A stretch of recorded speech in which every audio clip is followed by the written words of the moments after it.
Agency, our MBDA centers, Georgia Tech, and the Department of Energy, we welcome you. We are excited to host you today and are pleased to be in this partnership with the Department of Energy to bring opportunities to our NEXTTECH participants. We thank you for joining us today and look forward to an engaging conversation. I'd like to take care of some housekeeping items before we move forward. First of all, we do have social media, so we encourage you to engage with our staff, our DOE team, and all other viewers with the following hashtag NEXTTECH, NEXTTECH, hashtag Made in America, and hashtag Connections. Be sure to tweet and share the highlight moments that stand out to you, along with any insight you may have around this event or the challenges that you will hear discussed today. This will allow us to further this discussion as this series continues. Participants will notice on their screen a box labeled Q&A. If you have any questions that you would like addressed during our Q&A session, please submit them in the window below. Also, we encourage our audience to take advantage of the chat function. If you have any comments or questions that you want to place there, our participants will be chatting with you as well. Finally, this presentation will be recorded and available to attendees by the end of this week.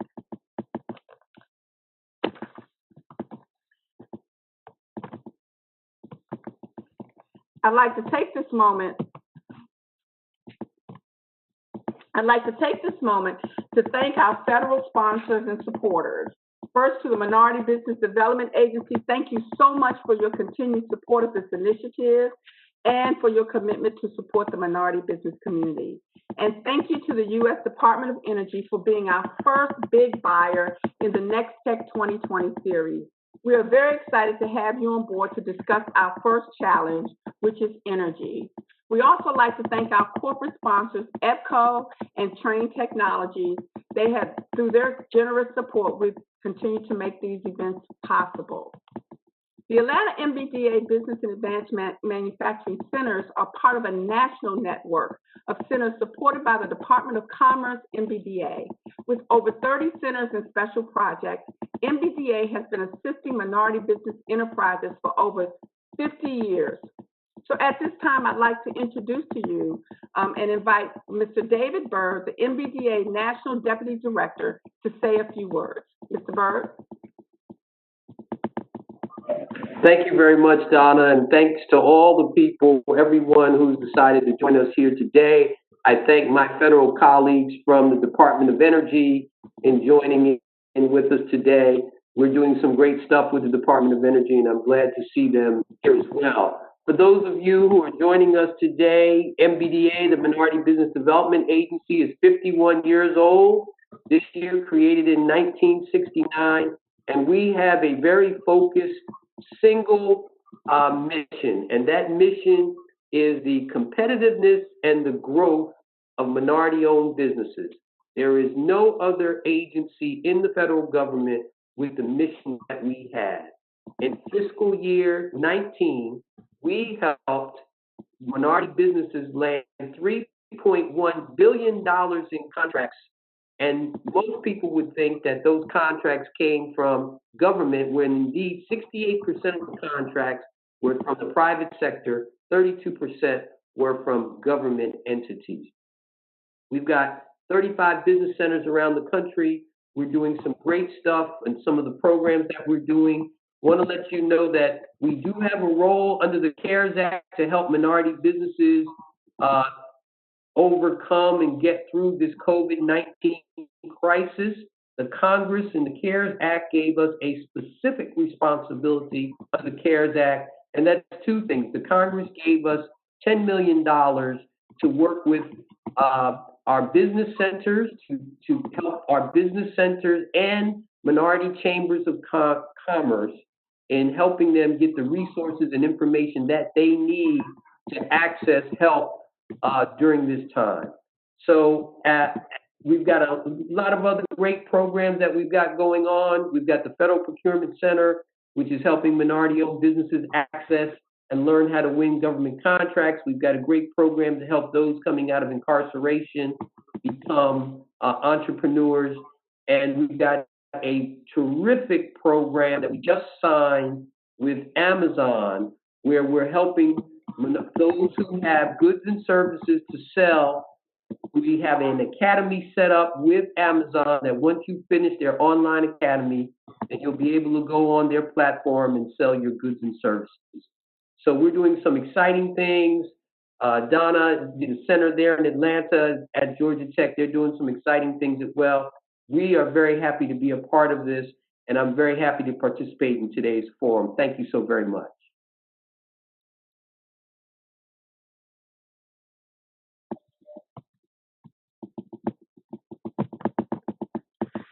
As David mentioned, our mission is focused solely on minority-owned businesses or MBEs.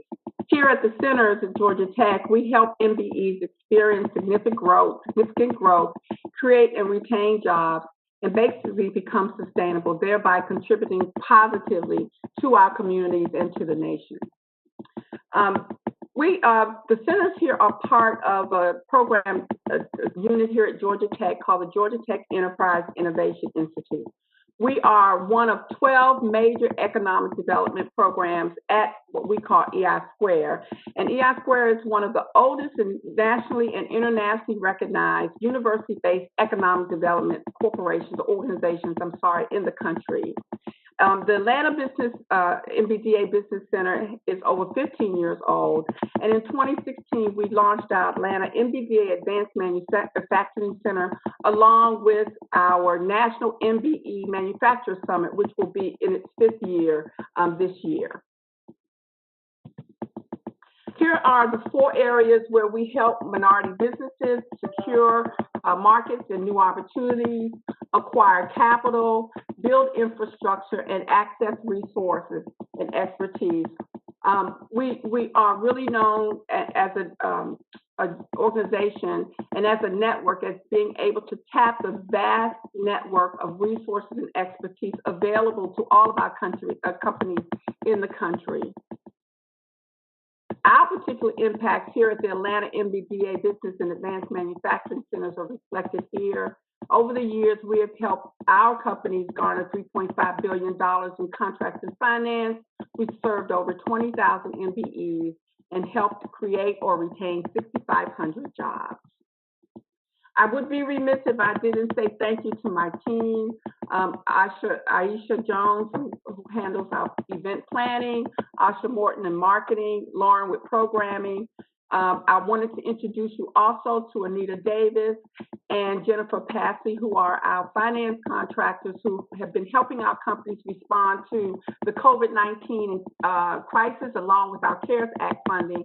So please make sure you reach out to them if you have some funding needs. And finally, I want to acknowledge Brandy Nagel, who is our program manager, and recognize Marcus King, COO of J&F Alliance, an MBE, who has been helping us with the NEXTTECH program. So I wanted to just say thank you to our team for making this event happen. So let's talk a little bit about NEXTTECH. What is NEXTTECH 2020? NEXTTECH 2020 is a unique pilot program developed by the Atlanta MBDA Center's staff with the aim of connecting innovative minority business enterprises with companies, federal agencies, municipalities, and other organizations seeking technology or innovative solutions to challenges they have identified within their organizations. The goal of NEXTTECH is to introduce our MBEs into the research and development or design areas of the supply chain. It is our goal to move our MBEs and our companies further up the supply chain to become more valuable to your customers as suppliers. We recognize that one of the ways to achieve this is to help your customers solve their problems. So NEXTTECH aims to give both buyers and sellers a way to do this. NEXTTECH is designed as more of a reverse matchmaking event. That is, the buyer, not the supplier, is pitching the challenge. MBEs then meet with the organizations to discuss their solution or solutions. Any organization can present its organizational challenge or challenges to NEXTTECH, and you'll hear more about that with DOE today. The only criteria really is that the organization seeking is seeking innovation or technology as a solution. Challenges are listed on our NEXTTECH website at www.nexttechpitch.com, where MBEs can review them and apply. Once your applications are received, we review them and we send them to the buyers. NEXTTECH started as a one-day event where buyers and suppliers will meet face-to-face. But due to our new normal brought on by COVID-19, we have pivoted to a virtual series where we will initially introduce a challenge to you, the audience, on a bi-monthly basis.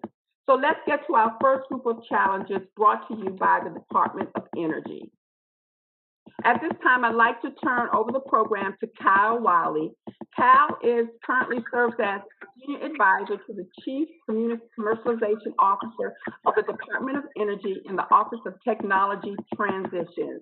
In this role, he provides strategic advice to the Chief Commercialization Officer and serves as senior leadership for the Office of Technology.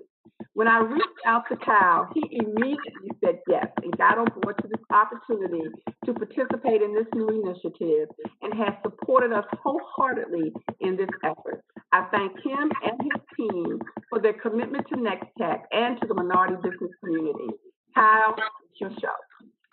Awesome. Thanks so much, Donna. Definitely appreciate you kicking it over to me. Just wanted to talk a little bit about our office and what we do at the Department of Energy and ways to partner together with us.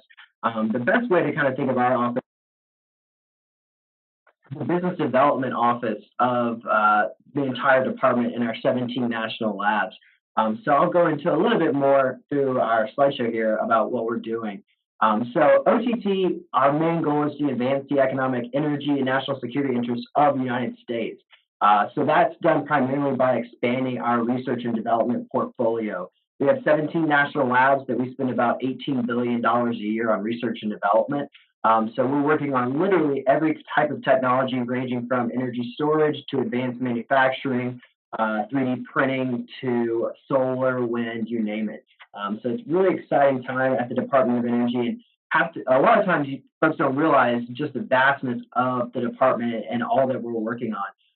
But our job in our office is to engage the market, engage industry investors, to make sure that we're following along and tracking with what's happening in and across the country, in the market, and at our lab our facilities, and our people.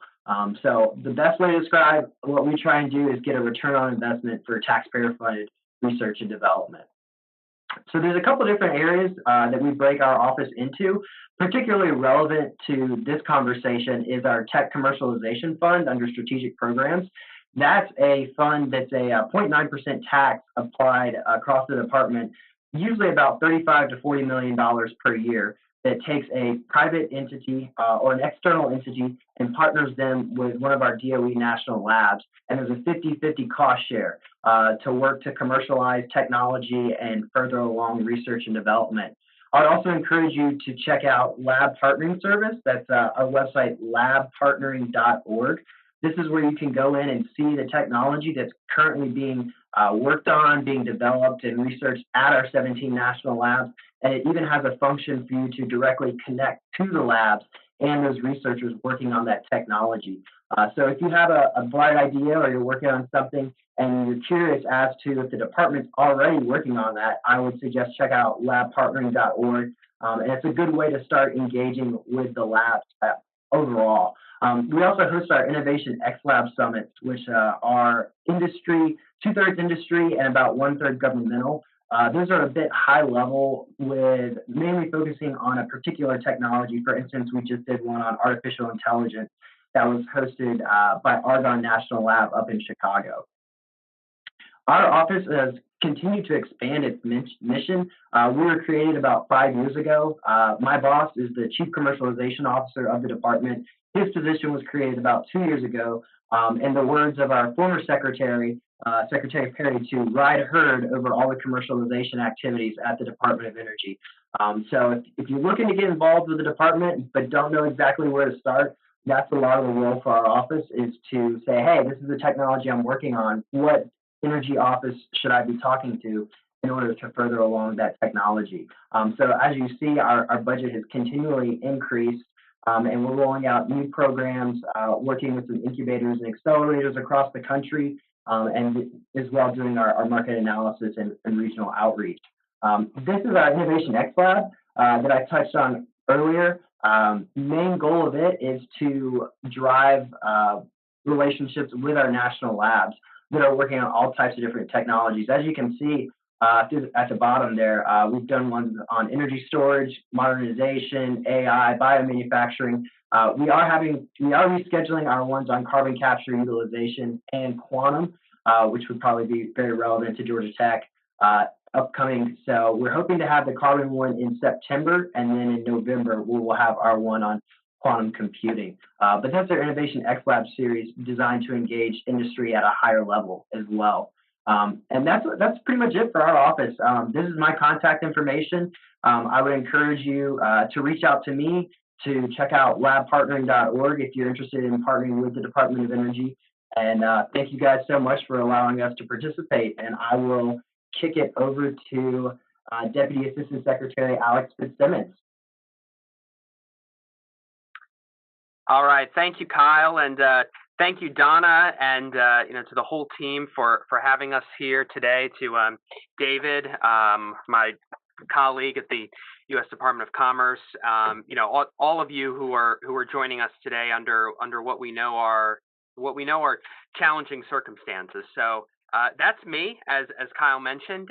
My name's Alex Fitzsimmons. I'm the Deputy Assistant Secretary at the Department of Energy, specifically in the Office of Energy Efficiency and Renewable Energy.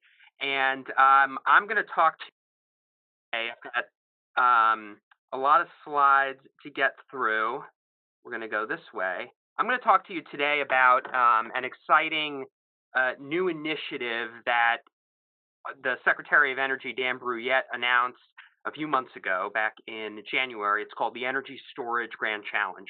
So I'm going to talk about the program, why we're doing it, and as Kyle mentioned, what you can do as innovators, as entrepreneurs, to engage with us, because this program and really anything that DOE does cannot succeed without you. That's why we exist. Our mission is to help advance energy technologies through innovation, and the innovation doesn't happen here typically in Washington, D.C. It happens all around the country.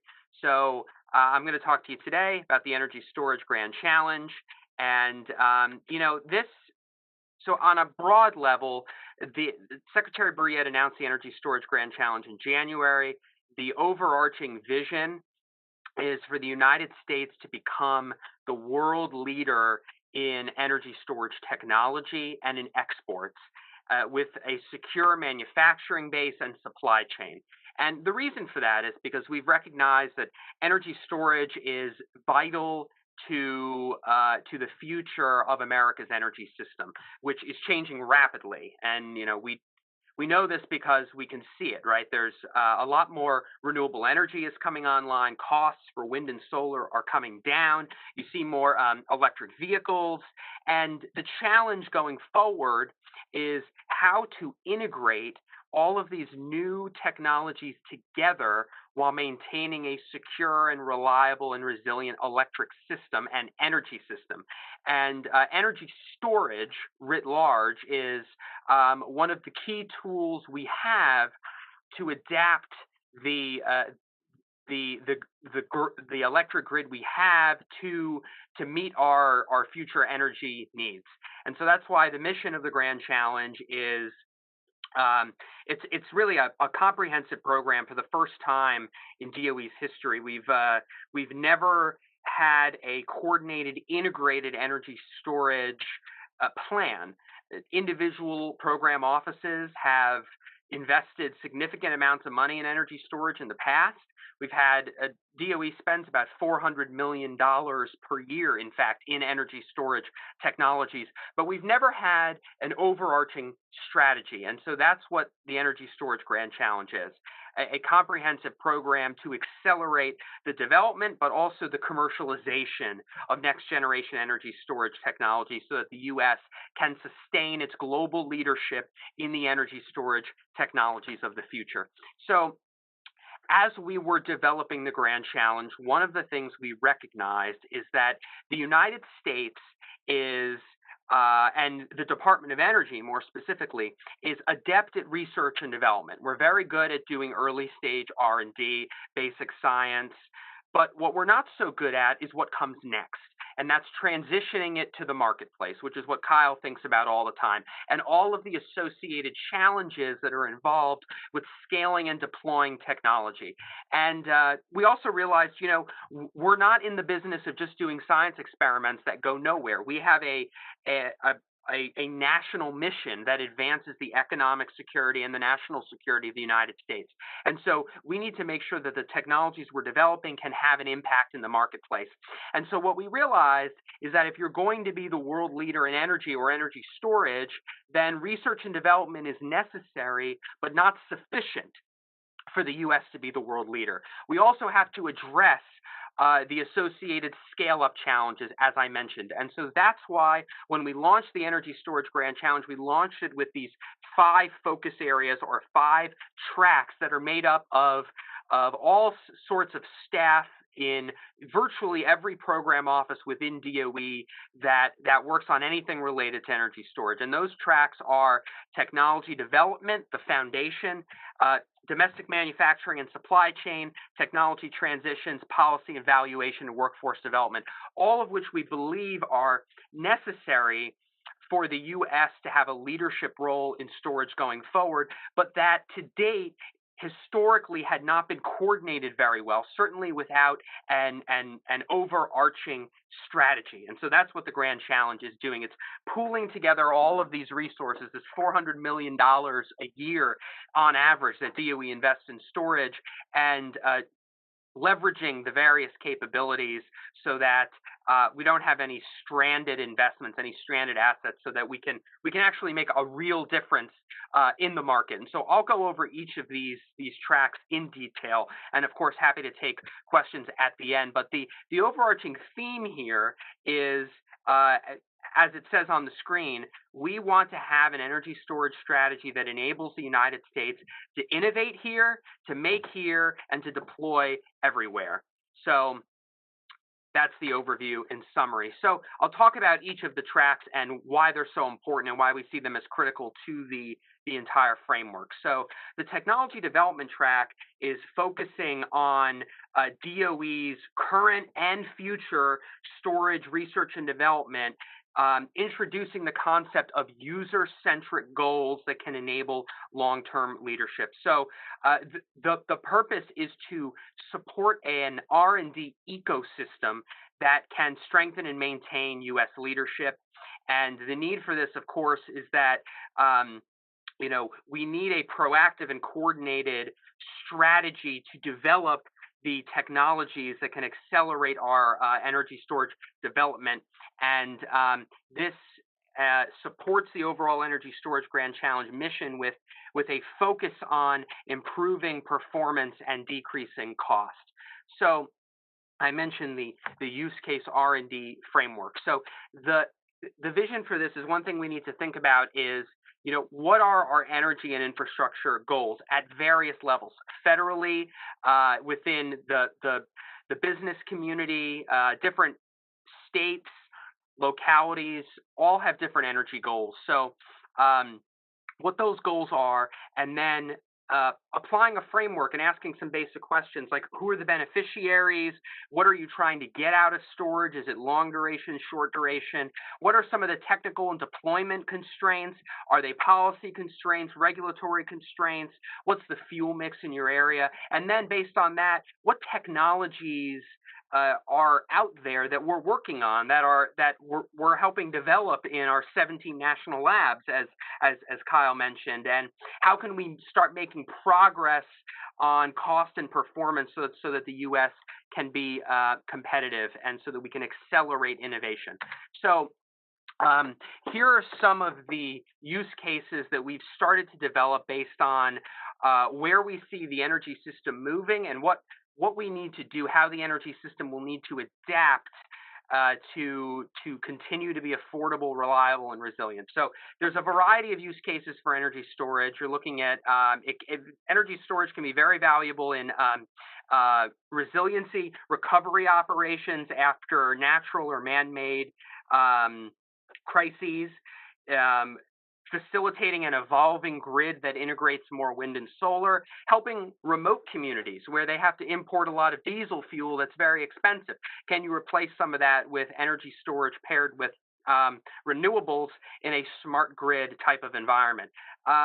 Looking at the transportation sector, there's a growing trend in the electrification of transportation, which is what is driving down lithium-ion battery costs in the short term. So what are we doing there? And then also just looking at overall system flexibility, because that's really the key with energy storage, which gets me to the technological requirements. And so we're not trying to pick winners and losers here. We don't know what the best technologies will be, but we do know what some of the performance requirements are. So what we're going to need out of various storage technologies to enable us to have a resilient system based on those use cases there on the left. So key performance metrics like duration, the cycles, ramp rates, response times, other issues like safety and interoperability,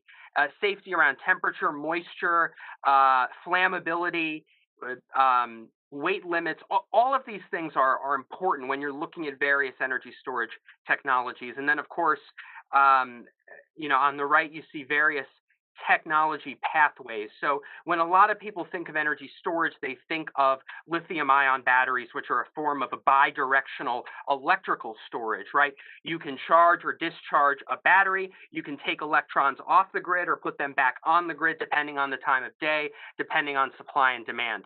So while lithium-ion batteries have been taking off, certainly, particularly in the transportation sector, as I mentioned, which is driving the cost down and making lithium-ion batteries more affordable in the stationary storage market for the bulk power system, right?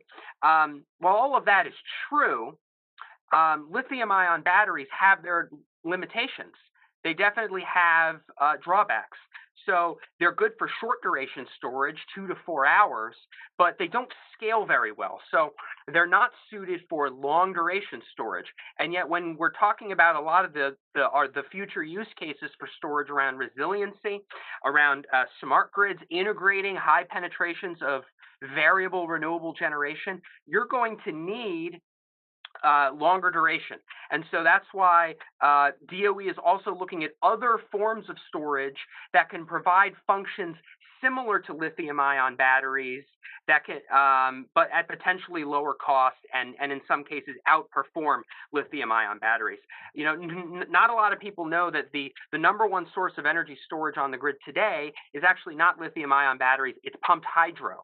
And pumped hydro is a great source of energy storage because it can it can provide long duration, almost seasonal storage.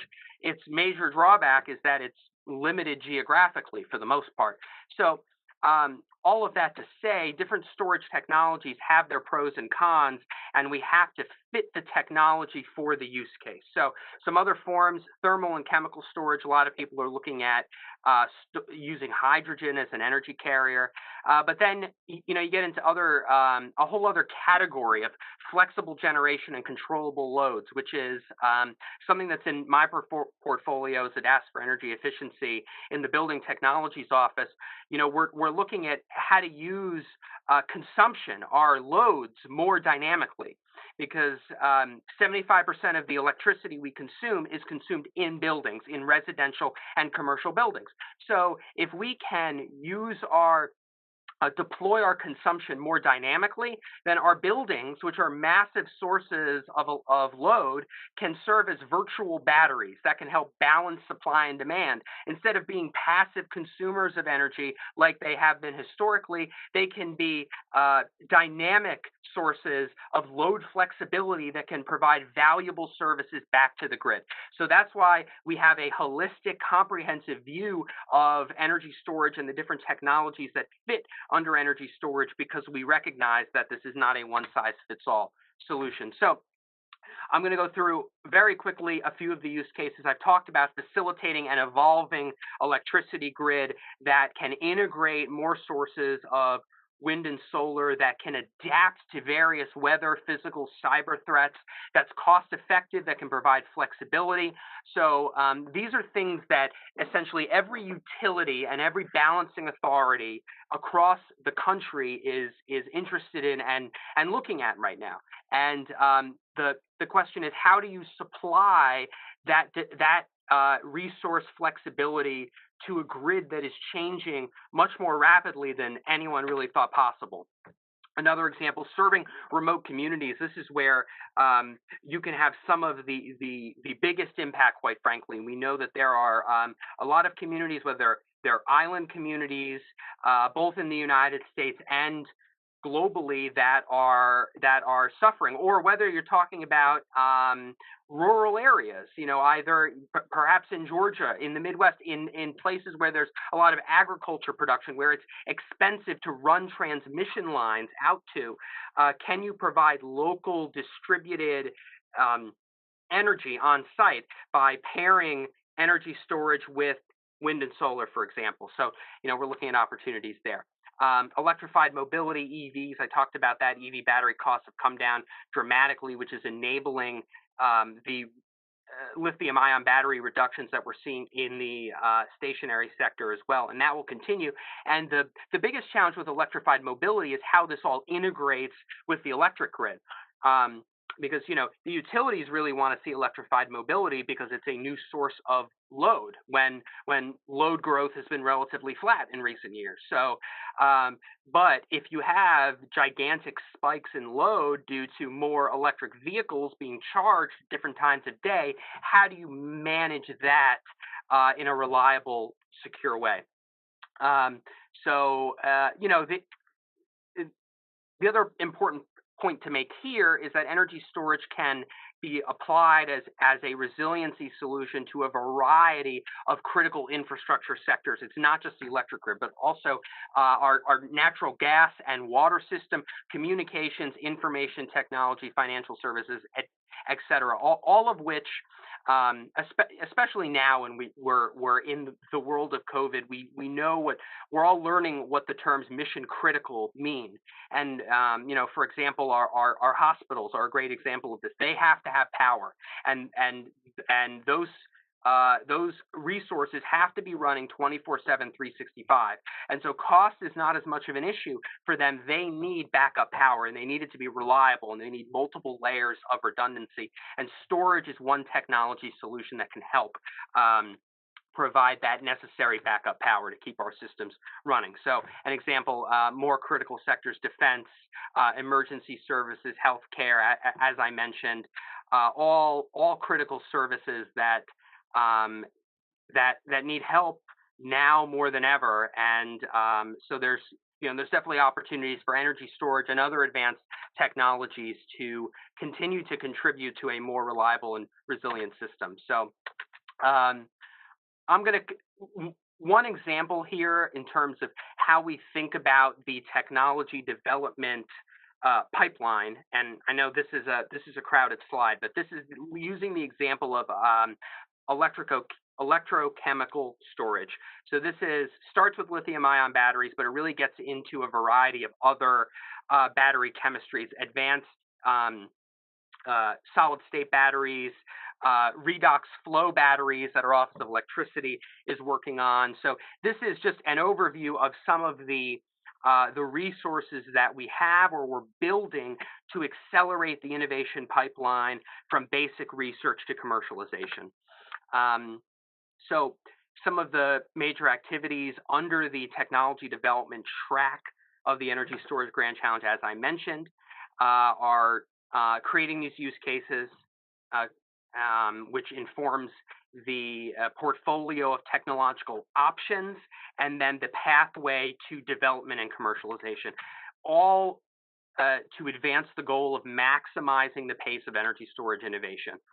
So that's the summary. The technology development track is really focused on the innovate here piece. So now I'll go to manufacturing and supply chain, and I think this is so important. One of the offices in my portfolio is the ERE's Advanced Manufacturing Office. It's a major priority for us. It's one of our largest offices, and I really think we need to learn from our mistakes of the past. You know, DOE had a program several years ago that was called the Sunshot Initiative, which was all about solar deployment, and they set ambitious R&D technological goals, sort of what I was talking about before. They focused on cost and performance, and we succeeded. We achieved our performance goals 3 years ahead of schedule. In the process, we lost the entire upstream solar market to China. And so we need to learn from that lesson so that we can not just innovate here, but make here. We need to be able to innovate faster than our competitors can copy. And so we need to make sure that the energy storage technologies of the future that we're developing, that you all are working on, can actually be scaled in the United States, and that our IP doesn't get stolen. And so that's what this track is all about. So, as I mentioned, focused on addressing the manufacturing scale-up, reducing cost, improving performance, and having a resilient supply chain, which we're seeing is more important now than ever. And so the point of this slide is basically to show that, as any of you who are involved in technological development know, the R&D pipeline is nonlinear. So you may make a lot of progress in one area, going from bench scale to pilot scale, but then you may encounter a problem, and you may have to go back down to bench scale to solve a particular technological challenge. And then, so it's really more peaks and valleys, and it's difficult.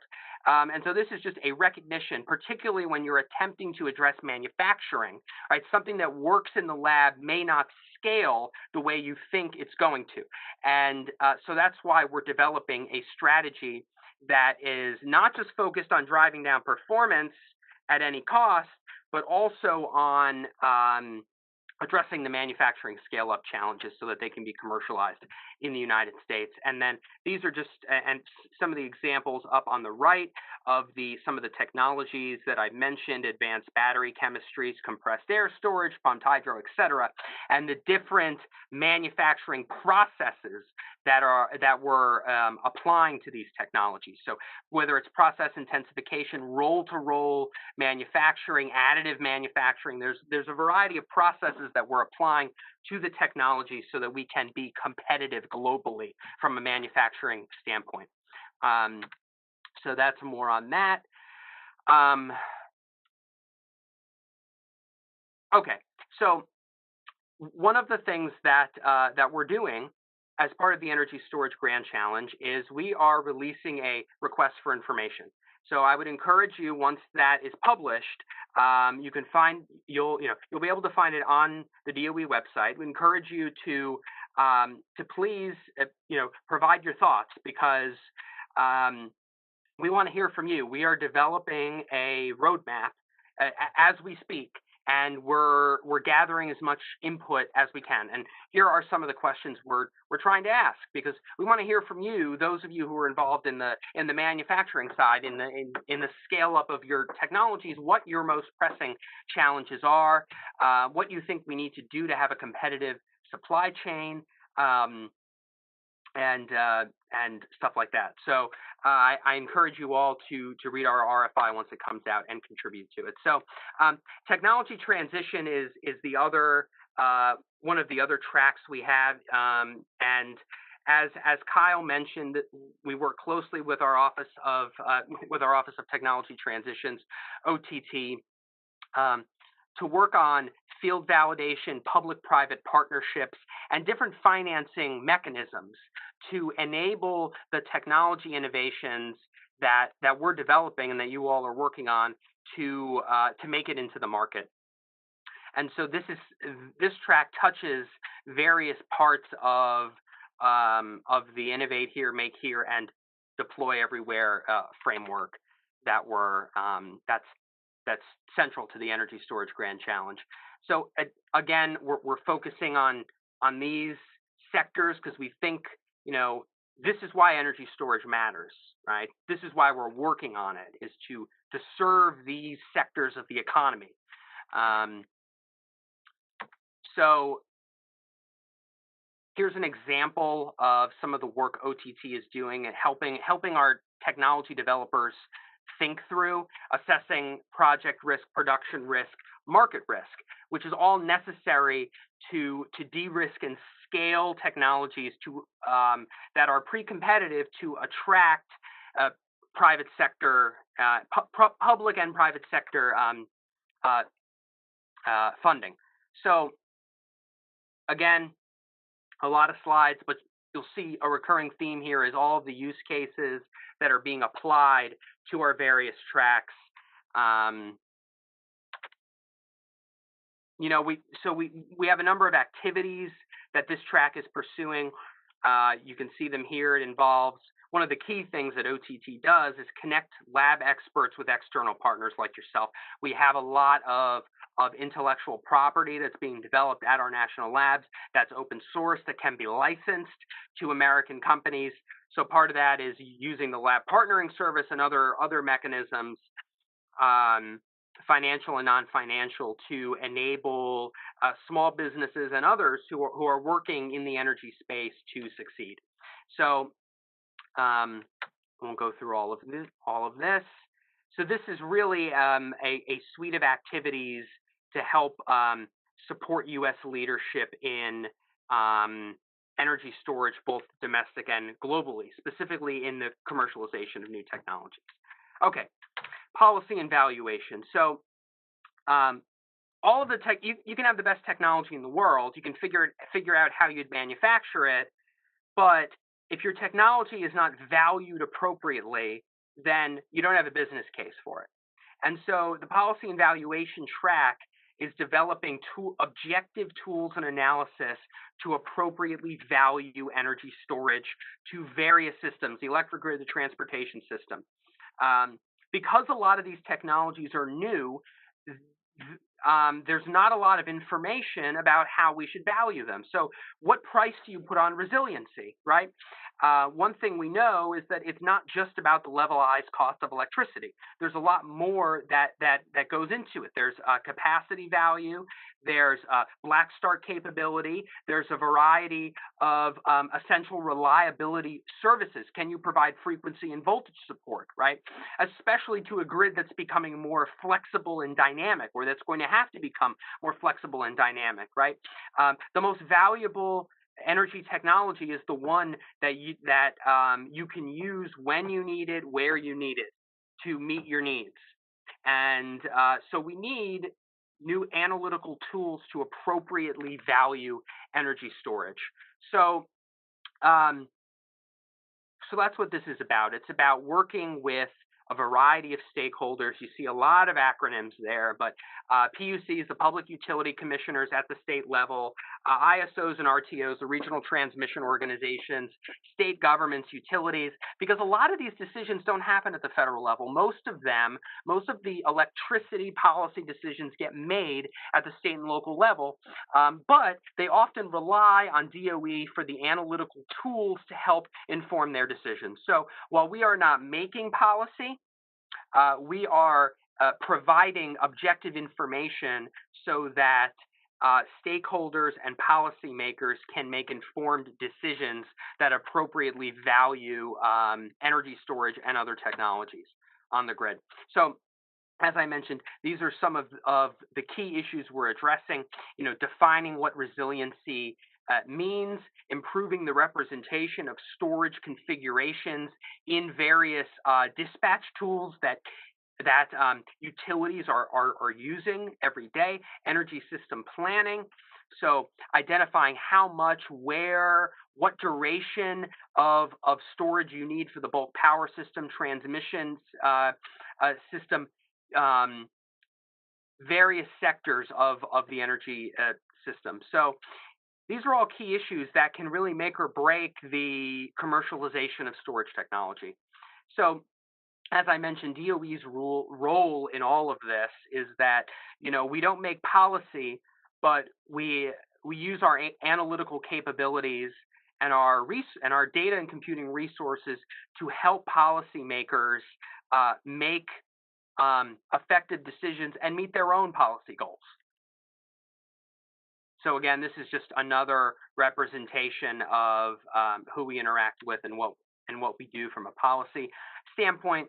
And this slide is just to show that this is just an overview of the various offices that are involved in technical assistance and policy evaluation in some shape or form. So OE stands for the Office of Electricity. The GMLC is the Grid Modernization Laboratory Consortium, which is exactly what it sounds like. EIA is the Energy Information Administration. Then we have a variety of technology offices, including those in EERE where I work, that are also thinking through these issues. Okay. Last but not least, workforce development. So we know that in order for any of this to work, any of these technologies to get deployed, you need a workforce. You need people who can make it happen. And this includes the entrepreneurs, it includes researchers and scientists, but it also includes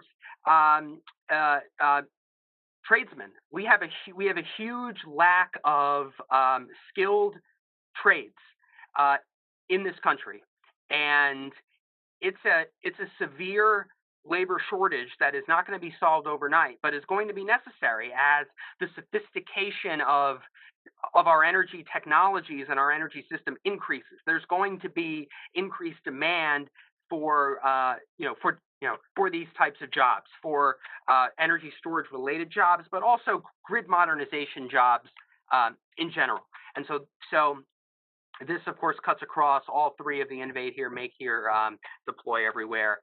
And I'll mention a couple of examples of DOE workforce development programs. So the Office of Science through BES, the Basic Energy Science Program, provides a lot of grants and research support through our national labs to support students, graduate students, postdoctoral fellows each year.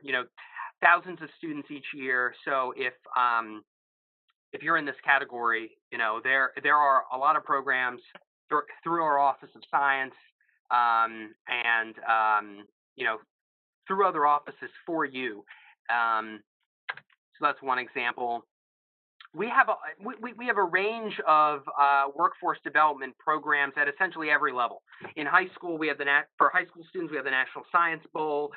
We work with a lot of community colleges through internship programs. We have a lot of graduate research programs, faculty, but then also going further down into the workforce and into the manufacturing sector. We have research programs like the Lab Embedded Entrepreneurship Program, which support energy innovators, small businesses, startups, connecting them to our resources and capabilities within the lab complex. So all that to say, there's a lot of opportunities there. So the point of the workforce development track is to leverage DOE's ongoing efforts to grow the pipeline of talented workers that we know are going to be necessary to meet our future energy needs. And this cuts across the entire supply chain. It cuts across various energy storage technologies, as you can see. And because we know there's going to be huge demand for a variety of workers, not just PhDs and scientists, but also trades, machinists, welders, engineers, etc. So here are 3 examples of some of the workforce development activities that we're doing. The one thing we really need is input from stakeholders about what do you think the biggest workforce development challenges are, because we don't pretend to have all the answers. We're also going to conduct a needs assessment, a skills assessment based on the input that we receive from the public, and identify opportunities to either create new programs or raise awareness about the programs that we currently have. So thank you all for bearing with me through those almost 60 slides. That's an overview of the Grand Challenge. We had we've had a series of webinars that were supposed to be in-person meetings. These last several weeks, we had one on May 13th. We have one today, actually, and as you can see, we have a couple more regional virtual workshops that we're holding. We will also have our RFI on the street, where so we hope that you read it and that you're willing to provide your feedback there. And for more information, there's our website right there. You can see all of the funding opportunity announcements that we're putting up there. And our goal really is to develop this stakeholder informed roadmap that we can release in the coming months, and that can help empower people like you who are on the ground in the field working on the advanced energy technologies that we're going to need to succeed and thrive and be globally competitive in the 21st century. So thank you all for the opportunity. Thank you all for everything you do. And I'm happy to take any questions. So back to you, Donna. Okay, well, thank you so much, Alex. I'm giving you a virtual clap and applause here. So thank you so much. A lot of information, as we can see. I want to point to the www.energy.gov/Energy Storage Grand Challenge website for our audience to go to get more details and to learn a lot more about the challenge. So let's start with the first question. Can you talk more about the lab partnering service? And before you answer that, to the audience out here, please feel free to type your questions into the Q&A box so that we can get your questions answered. So can you talk more about the lab partnering service? Yeah, so that's a question for our office. So labpartnering.org. That's our site that you can go to.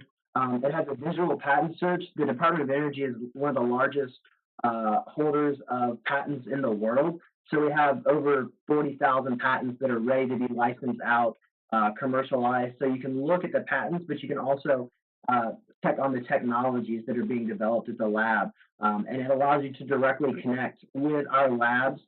Usually it will connect you to the technology transfer office at that lab. But if you're having problems with it or anything like that, feel free to reach out to our office. My information as well, I'm sure, will be circulated, and more than happy to get you connected. And as a follow-on to that, do you prioritize the technologies for commercialization? I know there's tons of technologies coming out of the federal labs at any given point. Based on your challenge, are they prioritized in any kind of way? Yeah, so I'd say they are prioritized, as Alex has kind of talked about with Energy Storage Grand Challenge. The best way to look at what's being prioritized by the department is to look at the funding opportunity announcements. So look and see what's coming out and what they're looking to fund, and that'll help you gain a better understanding of what technologies we're looking to specifically develop. And you can look at those through the specific offices at the department. Okay. Another question. How can I learn more about the valuation of energy technology? Well, there's a lot of ways, and in some ways, it's a learning experience for us, and we can probably learn together. But one of the things you can do is attend one of the regional webinars that I mentioned recently, and you can check out some of the resources that I had on that one slide. We have a lot of different offices that are working on this. So depending on what technology you're interested in, what aspect, or what part of the energy system you work in, we'd be happy to chat with you and to connect you with some of the folks who are working on this stuff. Okay. Um, Satya from Dottie Tech asks, we are a small technology company located in New York. We are considering a number of artificial intelligence projects using IBM Watson technology. Where should we start?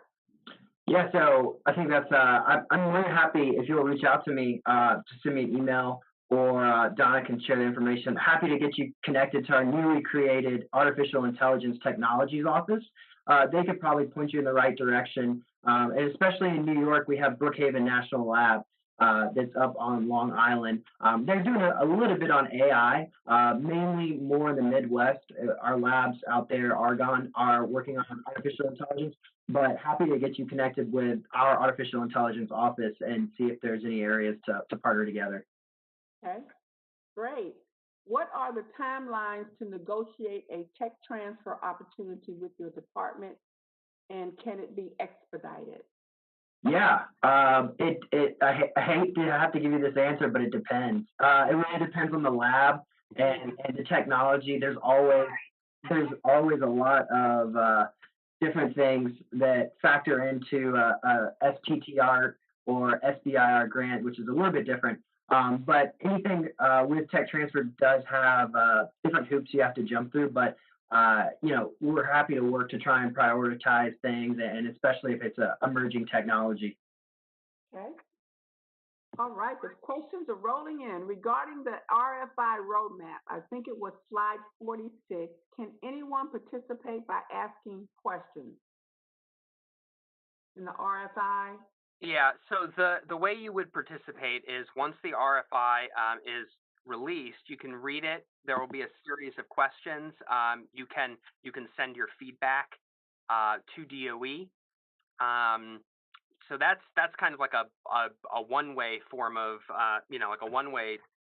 interaction. But we also have a series of webinars, as I mentioned, coming up. If you want to have a more engaging conversation, or you can just connect with with either Kyle and I, and we'll be happy to chat virtually with you. So Alex, I know that RFIs are typically released through FedBizOps. Are there other channels that you might be releasing this RFI in through? Yeah, particularly during COVID, yes, we typically publish all of our RFIs on the on the DOE website. So if you just go to energy.gov, you can find them there. Okay. Next question. Can a U.S. company partner with a foreign investment company to bring DOE technology to market?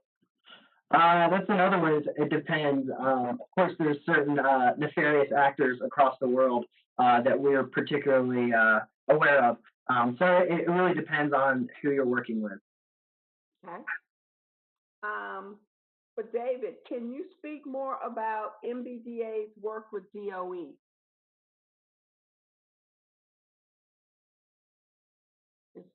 Taking myself off mute. Sure.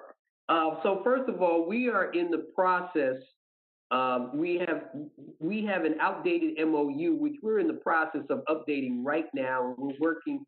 My colleagues from Energy who are on here, we're working with our Office of Minority Economic Impact, James Campos, who's the director of that office. We're working with him to look at several things that we want to do, and I'm very excited about what I've heard here today. one of the things we've talked to James about is their whole equity and energy initiative, where they're working on a number of things to make sure minority-owned businesses, minorities, period, get into a lot of things that the Department of Energy is doing. What I've suggested to them and what I would like to work with them on is Department of Energy's role inside opportunity zones, because I really feel there's an opportunity for the Department of Energy to encourage energy companies to really spur development and opportunity zones in their service area. So, for example, you wouldn't ask, if you're going to ask Duke Power to spur development in the opportunity zones, ask them to spur that development in their area. So that's one of the things that we're really looking forward to working with that office, is their equity and energy initiative, as well as, and I've heard my friends here on this webinar, talk about the federal labs. We really want the opportunity to help minority-owned businesses get that connection to the federal laboratories. And another thing that energy is doing that I'm looking forward to is that they're using their supercomputers right now to help the Veterans Affairs Department and some of the things they're trying to help with the veterans, improving caseload work and everything. They're doing some number crunching and data over at the Veterans Affairs. And what we would like to do is MBDA is establishing its own think tank within MBDA, and we'd really like to work with energy to use their computing force, their supercomputers, to help us crunch data with our Census Bureau to really start producing minority business related research that we can put out and be known for. Well, so I'm glad you said all of that, David, because I think there's a lot of overlap in what we're doing. For example, you mentioned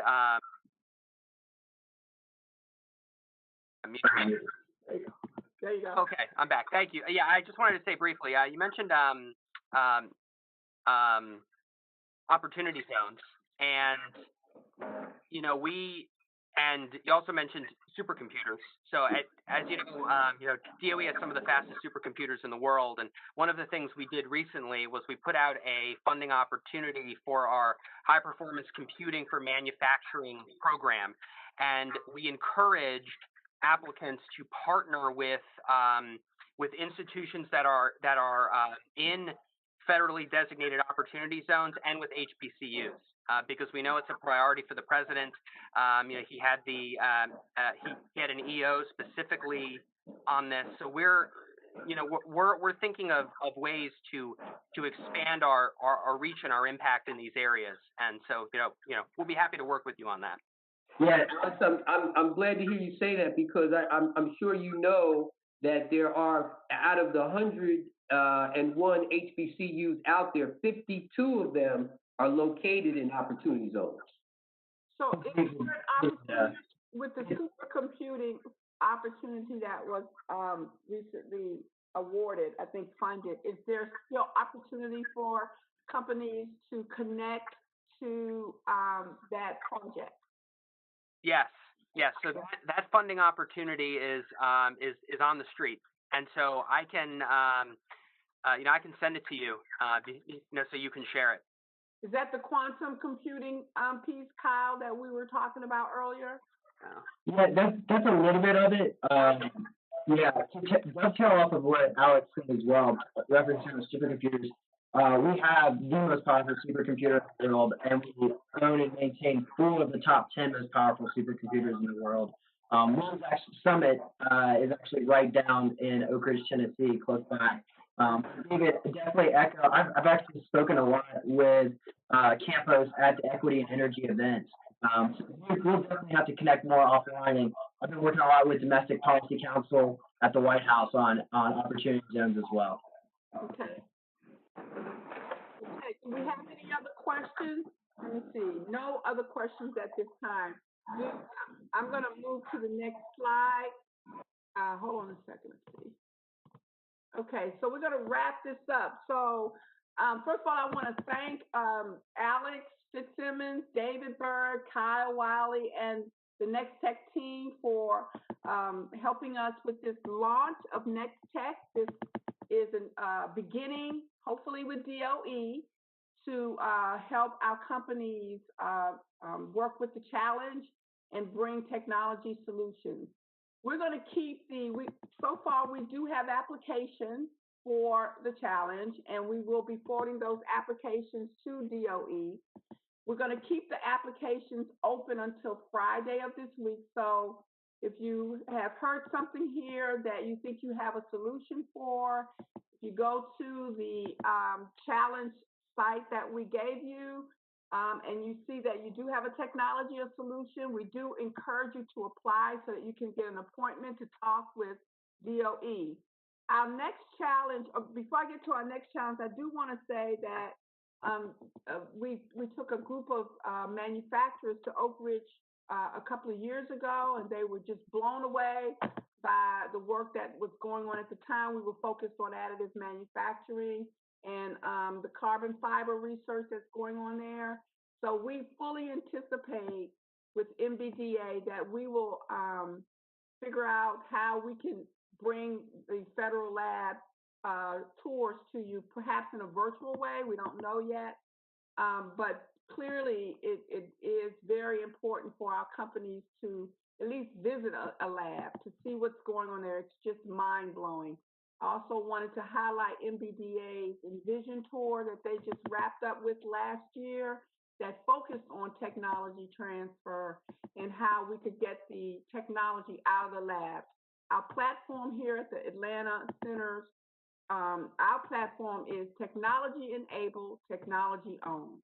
And so we want to help our companies either scale and be enabled by technology or actually own the technology. And one great way to own technology is to look at the federal labs and universities and look at their technology transfer programs to see if there's a way that you can transfer that technology and commercialize it. And I must say, and I think the guys will back me up, there is funding for that. So there's a way to help you commercialize the technology. Our next challenge is scheduled for July. We don't have an exact date yet.